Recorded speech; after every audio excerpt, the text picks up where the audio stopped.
الحمد لله والصلاة والسلام على رسول الله صلى الله عليه وسلم وعلى آله وصحبه ومن والاه وبعد.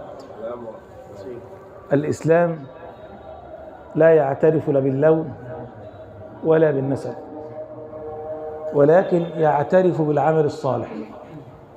يا أيها الناس إنا خلقناكم من ذكر وأنثى وجعلناكم شعوبا وقبائل لتعارفوا إن أكرمكم عند الله أتقاكم. شوف القرآن الكريم بيقص علينا شخص لا نعرفه، وهو لقمان الحكيم عليه السلام، حتى أن هناك سورة في القرآن تسمى بسورة لقمان. لقمان عليه السلام عبد أسود وله سيد اسمه القين بن جسر، لكن الإسلام ما بيعترفش باللون. يعني كم من أسود له مكانة عند الله عز وجل. شوف سيدنا أسامة بن زيد رضي الله تعالى عنه وأرضاه، كان شكله إيه؟ سيدنا أسامة كان عبدا أسود أفطس. خد بالك من كلام النبي عليه الصلاة والسلام، الوصف بتاعه أفطس يعني إيه؟ يعني مناخيره دي داخلة لجوه، وشكله دميم رضي الله تعالى عنه وأرضاه. بس كان النبي عليه الصلاة والسلام يحب أسامة رضي الله تعالى عنه وأرضاه عشان دينه.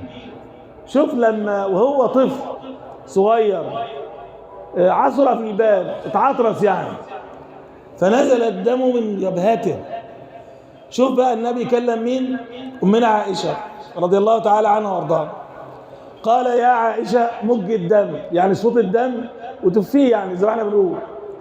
بص أمنا عائشة قالت ايه؟ قالت فقذرته، يعني انا ايه؟ قرفت منه. معنى كلامها كده، ما رضيتش رضي الله عنها وارضاها. قالت فقام النبي صلى الله عليه وسلم فمج الدم بفمه الشريف. النبي اللي قام بنفسه وعمل كده صلى الله عليه وسلم. ليه؟ عشان سيدنا أسامة له مكانة. ولذلك لما جه يتزوج أسامة رضي الله تعالى عنه وارضاه السيدة فاطمة بنت قيس، شوف عملت ايه؟ لما النبي كان فيه 3 فاختاروا أسامة، معاوية بن أبي سفيان وأبو الجهم وأسامة. فالنبي عليه الصلاة والسلام قال لها أسامة، أنا اخترت لك مين؟ أسامة. السيدة فاطمة ترد على النبي تقول له إيه؟ قالت يا رسول الله أسامة أسامة، يعني أنت مش لاقي إلا أسامة اتجوزه لي يا رسول الله؟ شوف رد النبي عليها، قال طاعة الله ورسوله. أنت إزاي بتتكلمي؟ لما أقول حاجة تسمعي الكلام. قالت فزوجته. السيدة فاطمة بنت قيس زوجت مين؟ سيدنا أسامة بن زيد رضي الله تعالى عنه وأرضاه. شوف بقى تقول لك كده، كان أسود رضي الله عنه وأرضاه. فلما تزوجته رأيت بياض الإيمان على وجهه فاغتبط. كنت أسعد واحدة في الدنيا. ليه؟ لأن الإيمان بيرفع مرتبة الإنسان. ده سيدنا عبد الله بن عمر رضي الله تعالى عنه وأرضاه قاعد في المسجد فرأى شابا يدخل فأعجب به، فقال من هذا؟ من ده؟ قالوا أولا تعرف؟ قال من؟ قالوا هذا محمد ابن أسامة بن زيد. شوف رد سيدنا عبد الله بن عمر يقول ايه؟ قال والله لو رآه رسول الله لأحب. لو النبي شافه، كان عايش النبي وشاف محمد ده كان هيحبه زي ما كان بيحب أبوه ويحب جده.